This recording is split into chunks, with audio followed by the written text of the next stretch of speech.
کہ ان عورتوں سے نکاح کرو کہ جو عورتیں تم کو اچھی لگیں۔ اب محترم حضرات، یہاں پر یہ سوال پیدا ہوتا ہے کہ آخرکار اچھی عورتیں کن کو کہا جاتا ہے؟ اچھی عورت کون ہوتی ہے؟ کیا جو حسن و جمال کی پیکر ہوتی ہے، کیا اچھی عورت اس کو کہا جاتا ہے؟ کیا جو حسن کی ملکہ ہوتی ہے، کیا اچھی عورت اس کو کہا جاتا ہے؟ کیا اچھی عورت وہ ہوتی ہے کہ جناب والا کہ جو فیشن کا لباس پہنتی ہے؟ کیا اچھی عورت اس کو کہا جاتا ہے کہ جو بہت زیادہ تعلیم یافتہ ہوتی ہے؟ نہیں، بلکہ میرے دوستو، اللہ تبارک و تعالی نے جو قرآن میں ارشاد فرمایا کہ ایسی عورتوں سے شادیاں کرو کہ جو تم کو اچھی لگے۔ اچھی عورتوں سے یہاں پر مراد وہ عورتیں ہیں کہ جو نماز کی پابند ہوتی ہیں۔ اچھی عورتیں ان کو کہا جاتا ہے۔ اچھی اسلامی بہنیں وہ ہوتی ہیں کہ جو قرآن کی تلاوت کرتی ہیں۔ اچھی عورتیں ان کو کہا جاتا ہے برادران اسلام کہ جو ماہ رمضان کا جب مہینہ آتا ہے تو رمضان کے روزے رکھتی ہیں۔ اچھی عورتیں ان کو کہا جاتا ہے کہ جو رسول کا اکرم نور مجسم صلی اللہ تعالیٰ علیہ وسلم کی سنتوں پر عمل کرتی ہیں۔ میرے دوستو، ان کو اچھی عورتیں کہا جاتا ہے۔ اور ذرا حدیث پاک ملاحظہ فرمائیے، اللہ کے نبی صلی اللہ تعالیٰ علیہ وسلم ارشاد فرماتے ہیں، ان اللہ لا ينظر الى صورکم ولا الى اموالکم بل لیکن اللہ ينظر الى اعمالکم و الى قلوبکم۔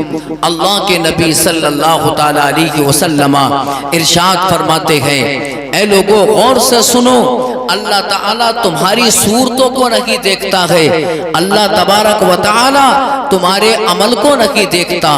محترم حضرات، آج آپ دیکھ رہے ہیں دور حاضر کے اندر کہ آج انسان کو اگر روپ مل جائے، حسن و جمال مل جائے تو اپنی صورت پر بڑا اتراتا ہے۔ اگر کوئی ہماری بہن اگر حسن و جمال والی ہے تو بڑا اتراگا دکھاتی ہے، اپنے حسن و جمال کی میرے دوستوں نمائش کرتی ہے۔ ایسے ہی اگر ہمارا کوئی بھائی برادران اسلام، اگر کوئی مرد اگر حسین و جمیل ہو تو اپنی صورت پر بڑا اتراتا ہے، لباس پہنتا ہے، اپنے لباس پر بڑا اتراتا ہے۔ لیکن میرے دوستو یاد رکھو، یہ اچھا چہرہ ہونا یہ کامیابی کی علامت نہیں ہے۔ یہ میرے عزیزو، اچھا لباس پہن لینا یہ کوئی کامیابی کی علامت نہیں ہے، بلکہ میرے آقا علیہ الصلوۃ والسلام فرماتے ہیں، ان اللہ لا ينظر الى صورکم ولا الى اموالکم۔ اے لوگوں یاد رکھو، اللہ تبارک و تعالی تمہاری صورتوں کو نہیں دیکھتا کہ تم کتنے حسن و جمال والے ہو۔ اللہ تبارک و تعالی تمہارے مال کو نہیں دیکھتا ہے کہ تم کتنے مال والے ہو، بلکہ میرے مصطفیٰ ارشاد فرما رہے ہیں، اللہ تبارک و تعالی تمہارے اعمال کو دیکھتا ہے کہ تمہارا عمل کتنا اچھا ہے۔ اللہ تمہارے دلوں کو دیکھتا ہے کہ تمہارا دل کتنا صاف ہے گناہوں سے، تمہارا دل کتنا پاک اور صاف ہے کینہ اور کپٹ سے۔ عزیزان ملت اسلامیہ، تو معلوم ہوا کہ کامیابی کی ضمانت اللہ کی بارگاہ میں حسین و جمیل چہرے نہیں ہوتے بلکہ نیک اعمال ہوا کرتے۔ بے شک، سبحان اللہ سبحان اللہ۔ نیک عمل ہوتا ہے۔ میرے دوستو، شادی کی مناسبت سے آپ نے جلسے کا اہتمام کیا ہے، بڑی خوشی کی بات ہے، بڑی مسرت و شادمانی کی بات ہے۔ میرے دوستو آپ یاد رکھیں، آج دیکھ رہے ہیں دور پرفتن میں کہ جب کوئی شادی کا پروگرام ہوتا ہے یا کوئی منگنی کا پروگرام ہوتا ہے، بہت سارے مقامات پر عقیقے کا پروگرام ہوتا ہے، تو جناب والا آج یہ رسم عام ہو چکی ہے کہ جناب کہ آج فاحشہ عورتوں کو بلایا جاتا ہے اور ہمارے مسلمان بھائی ان کے ڈانس کو دیکھتے ہیں، اور صرف اسی پر ہی بس نہیں ہوتا بلکہ شراب نوشی کی محفل گرم ہوتی ہے۔ اللہ اکبر، شادی کی محفل ہے، رنڈیوں کو مدعو کیا جاتا ہے، شادی کی محفل ہے، شراب نوشی عام ہوتی ہے۔ برادران اسلام ذرا غور کرنے کا مقام یہ ہے کہ میرا بھائی ایک اللہ کے پیارے نبی کی پیاری سنت کو ادا کرنے کے لیے جا رہا ہے اور جناب والا اپنے گھر میں ڈانس کرا رہا ہے، گانے بج رہے ہیں، ڈی جے بج رہے ہیں، اور برادر برادران اسلام جناب والا تمام فاحشہ عورتوں کے ڈانس کو دیکھتا ہے اور پانی کی طرح اپنے پیسے کو برساتا ہے، رنڈیاں ناچ رہی ہے۔ آج مسلمان اپنے پیسے کو ان کے اوپر برسا رہا ہے، لیکن یاد رکھو میرے دوستو، اس کو کامیابی نہیں کہتے، بلکہ کامیابی یہ ہے کہ جب اللہ تبارک و تعالی جب تمہیں کوئی خوشی عطا فرمائے، تمہارے گھر میں شادی ہو رہی ہے تو یہ فیصلہ کرو کہ ہم اپنے گھر کے اندر گانا نہیں بجائیں گے، ہم اپنے گھر کے اندر فاحشہ عورتوں کو نہیں بلائیں گے، بلکہ ہم اپنے گھر میں علماء کو دعوت دیں گے تاکہ وہ ہمارے گھروں میں آئیں، اللہ کا ذکر کریں، مدینے کے تاجدار حضور محمد رسول اللہ صلی اللہ تعالی علیہ وسلم کی نعتوں کو سنائیں، قرآن کی تلاوت کریں۔ برادران اسلام وہ گھر، وہ مکان جہاں پر جلسہ ہوتا ہے، مصطفیٰ کی نعتیں پڑھی جاتی ہے، اللہ کی حمد و ثنا بیان ہوتی ہے، قرآن کی تلاوت ہوتی ہے، شادی کی محفل ہوتی ہے، اللہ بھی راضی ہو جاتا ہے، مدینے والے آقا بھی راضی۔ سبحان اللہ، نعرہ تکبیر، نعرہ رسالت، نعرہ غوثیت، مسلک اعلیٰ حضرت، جشن شادی خانہ آبادی زندہ باد زندہ باد۔ سبحان اللہ سبحان اللہ۔ میرے دوستو ضرورت اس بات کی ہے، بات سمجھ میں آ رہی ہے آپ کے؟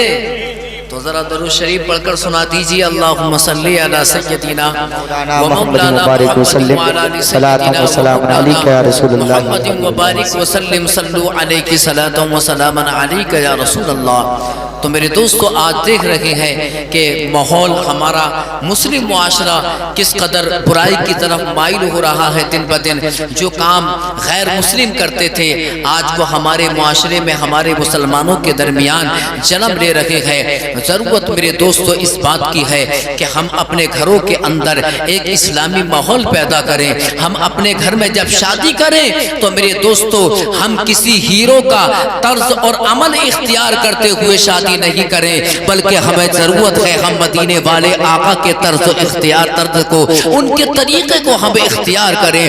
اللہ تبارک و تعالی نے ہمیں ہمارے نبی کو عطا فرمایا، ہمیں اللہ نے قرآن عطا کیا، اور یاد رکھو یہ اللہ کا احسان ہے کہ اللہ نے ہمیں قرآن عطا کر دیا، اور اللہ نے ہم کو قرآن اس لیے عطا کیا ہے کہ ہم قرآن پڑھتے چلے جائیں اور قرآن کے اعمال، قرآن کے احکام پر ہم عمل کرتے چلے جائیں تاکہ ہم تمام برائیوں سے محفوظ ہو جائیں۔ عزیزان ملت اسلامیہ، اب آپ دیکھیے ذرا شادیوں کے اندر کتنی برائیاں جنم لے رہی ہیں۔ آج جب شادی ہوتی ہے، حال یہ ہے میں نے ابھی ذکر کیا کہ جناب والا کے شادی ہے اور جناب ڈانس ہو رہا ہے، گانے بج رہے ہیں، اور میرے دوستو آپ دیکھیے غور کرنے کا مقام یہاں پر یہ ہوتا ہے کہ جب ڈانس ہوتا ہے گھر کے اندر تو وہاں پر بہنیں بھی اکٹھا ہوتی ہیں، ماں بھی دیکھ رہی ہے، بہنیں بھی ڈانس کو دیکھ رہی ہے۔ برادران اسلام رشتہ دار کی ہماری رشتہ دار کی خواتین آتی ہیں،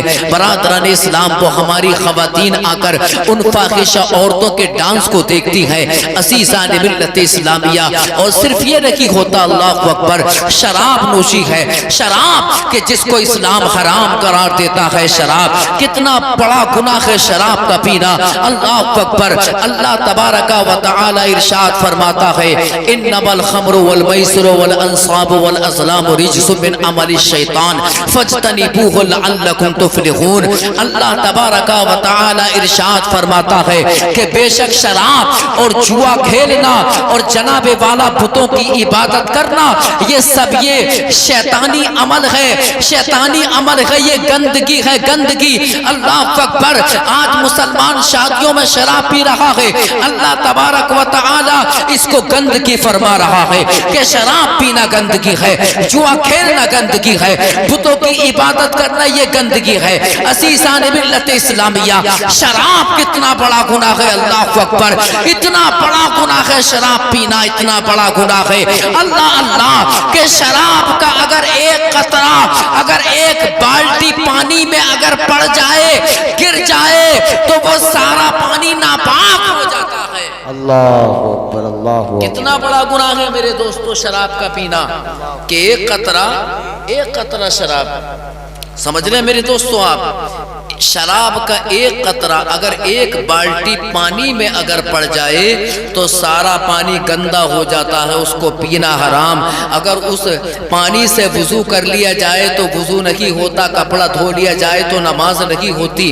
عزیزان ملت اسلامیہ، تو آج میرے مسلمان بھائی بڑے بے دریغ میرے دوستو شراب نوشی انجام دیتے ہیں کہ جب شادی کا موقع آتا ہے یا اس کے علاوہ بہت سارے مواقع آتے ہیں، میں کہنا چاہتا ہوں میرے دوستو کہ ذرا ایک قطرہ شراب پینے سے کتنا بڑا گناہ ہے کہ سارا پانی میرے دوستو گندا ہو جاتا ہے، تو جو انسان بوتلوں کی بوتلیں پیتا ہے وہ کتنا بڑا گندا ہوتا ہوگا۔ شراب نوشی عام ہو رکھی ہے، شراب رات میں میرے نوجوان آج شادی کی مناسب شادی کے موقع پر میرے دوستو پی رکھے ہیں، ساری رات ڈانس ہوتا رہا۔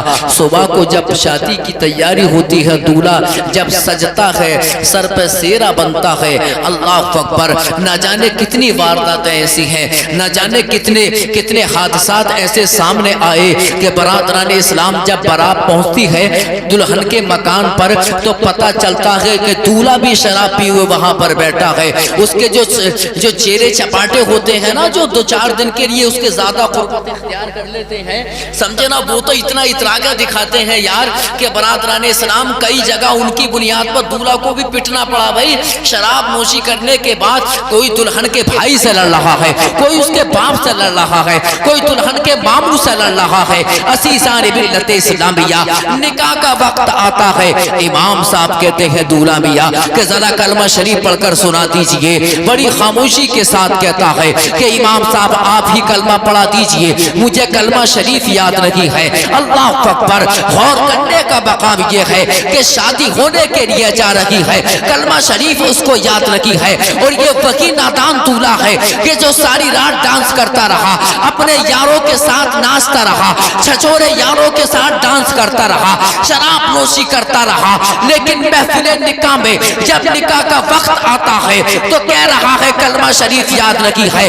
ارے تھوڑا سا وقت نکال کر اگر مسجد کے امام صاحب کے پاس چلا جاتا اور کلمہ شریف یاد کر لیتا، ایمان مفصل یاد کر لیتا، ایمان مجمل یاد کر لیتا، لا الہ الا اللہ محمد رسول اللہ کو یاد کر لیتا، اشہد ان لا الہ الا اللہ وحدہ لا شریک لہ واشہد ان محمد عبدہ ورسولہ، اگر اس کو یاد کر لیتا اور نکاح کی محفل میں جب پڑھ کر سناتا اللہ اکبر تو اس کو بھی عزت مل جاتی، اس کے باپ کو بھی عزت مل جاتی، اللہ بھی راضی ہو جاتا، اس کا محبوب بھی راضی۔ سبحان اللہ، نعرہ تکبیر، نعرہ رسالت، نعرہ غوثیت، مسلک اعلی حضرت جشن شادی خانہ آبادی زندہ باد زندہ باد، ماشاءاللہ ماشاءاللہ۔ لیکن آج کل کا حال تو یہ ہے میرے دوستو کہ محفل نکاح ہے اور وہاں پر کلمہ شریف یاد نہیں، کتنی بڑی بے عزتی کی بات ہے۔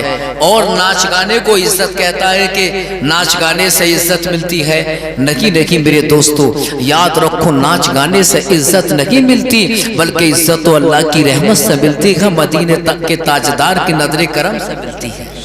سمجھے نا، جب تم آقا کی سنتوں کو ادا کرو گے، آپ نے اپنے گھر کے اندر ماشاءاللہ محفل میلاد مصطفیٰ کا اہتمام کیا، اب آپ اپنے دل میں یہ سوچ رہے ہوں گے میری آواز بہت دور تک جا رہی ہے اور آپ کے بھی ذہن میں کسی کے یہ بات آ سکتی ہے، تو وہ میں آپ کے ذہن سے نکالوں۔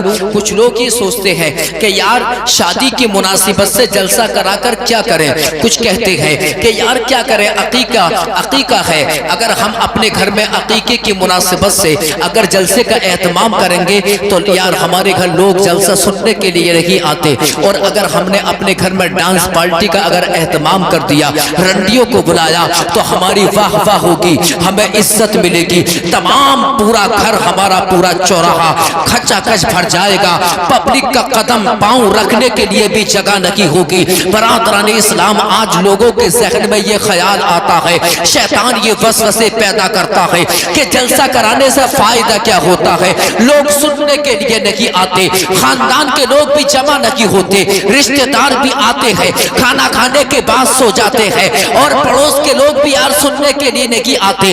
اب دیکھیے معمولی سے لوگ یہاں پر بیٹھے ہوئے ہیں, کسی کے ذہن میں یہ خیال آ سکتا ہے, لیکن میں کہنا چاہتا ہوں اے نبی کے دیوانوں, اے میرے دوستوں, اے شادی کرنے والوں, میں آپ سے یہ کہنا چاہتا ہوں یاد رکھو, اپنے گھروں میں مصطفیٰ کا میلاد سجاؤ, چاہے سننے والے دو ہی کیوں نہ ہو. اللہ اکبر. حضرت علامہ جلال الدین سیوطی رضی اللہ تعالی عنہ نے اپنی کتاب حسن المقصد فی عمل المولد کے اندر آپ نے بڑی اچھی بات لکھی ہے. آپ فرماتے ہیں صلت الملائکۃ علی ذالک المکان. علامہ جلال الدین سیوطی نے فرمایا کہ وہ گھر جہاں پر نبی کا میلاد پڑھا جاتا ہے, وہ مکان جہاں پر نبی کا جلسہ ہوتا ہے, اللہ کا ذکر ہوتا ہے, آپ فرماتے ہیں کہ آدمی وہاں پر لوگ سننے کے لیے آئیں یا نہ آئیں, لیکن اللہ کے فرشتے وہاں پر اتنے آتے ہیں, اتنا سننے کے لیے آتے ہیں کہ تمام جتنی بھی جگہ ہوتی ہے فرشتوں کی آمد سے وہ بھر جاتی ہے. وہ فرشتے مکانے اللہ اکبر, جتنے لوگ جلسے میں شرکت کرتے ہیں اللہ کے فرشتے سب کے لیے دعائے مغفرت بھی فرمایا کرتے ہیں. سبحان اللہ, ماشاءاللہ ماشاءاللہ. میرے دوستو, تو اللہ کے فرشتے آتے ہیں, اور یاد رکھو جس گھر میں اللہ کے فرشتوں کا قدم, اللہ کے فرشتے تشریف لے آئیں, تو اس سے بڑی متبرک جگہ اور کون سی ہو سکتی ہے. لہذا کبھی بھی اپنے ذہن میں یہ بات مت لینا میرے دوستو, یہ بات نہیں آنی چاہیے کہ یار لوگ سننے کے لیے نہیں آتے, بلکہ یار میرے دوستو یاد رکھو اپنے گھر میں ایک اچھا ماحول پیدا کرو, دینی ماحول پیدا کرو, اور اللہ کا ذکر کرو, اور اس کے پیارے نبی صلی اللہ تعالی علیہ وسلم کا ذکر خیر کرو. اور جب دلہا بنو, دولہا بنو, تو یاد رکھو صرف یہی نہیں کہ آپ حضرات جب دولہا بنتے ہیں مسجد میں جاتے ہیں 2 رکعت آپ نے نفل نماز کو ادا کیا, بلکہ میرے دوستو نماز 5 وقت ادا کرنے کی کوشش کیا کرو. اللہ کی بارگاہ میں عہد و پیمان کرو, نماز 5 وقت ادا کریں گے, فجر کی نماز بھی پڑھیں گے. دولہا بننے جا رہا ہے تو میری دوست فجر کی نماز بھی پڑھ. اور میرے عزیز جب دولہا بننے جا رہا ہے تیرے سر پر سیرا سجے گا, اور یہ بڑا مقدس بڑا مبارک دن ہوتا ہے. اللہ کا شکر ادا کر, اور کوئی بھی کام غلط نہیں ہونا چاہیے. عزیزان ملت اسلامیہ, اللہ کے پیارے نبی صلی اللہ تعالی علیہ وسلم کی سنتوں کو ادا کرو, اسی کے اندر خیر ہے, اسی میں خیر ہے. آقا علیہ الصلوۃ والسلام نے فرمایا, میرے مصطفیٰ ارشاد فرماتے ہیں من احب سنتی فقد احبنی ومن احبنی کان معی فی الجنہ. ہم سب کے آقا علیہ السلام فرماتے ہیں کہ جو میرا غلام میری سنت سے محبت کرتا ہے, میری سنت سے محبت کرتا ہے, تو وہ مجھ سے محبت کرتا ہے. اور میرے آقا فرماتے ہیں جو مجھ سے محبت کرتا ہے وہ جنت میں میرا ساتھی ہوگا.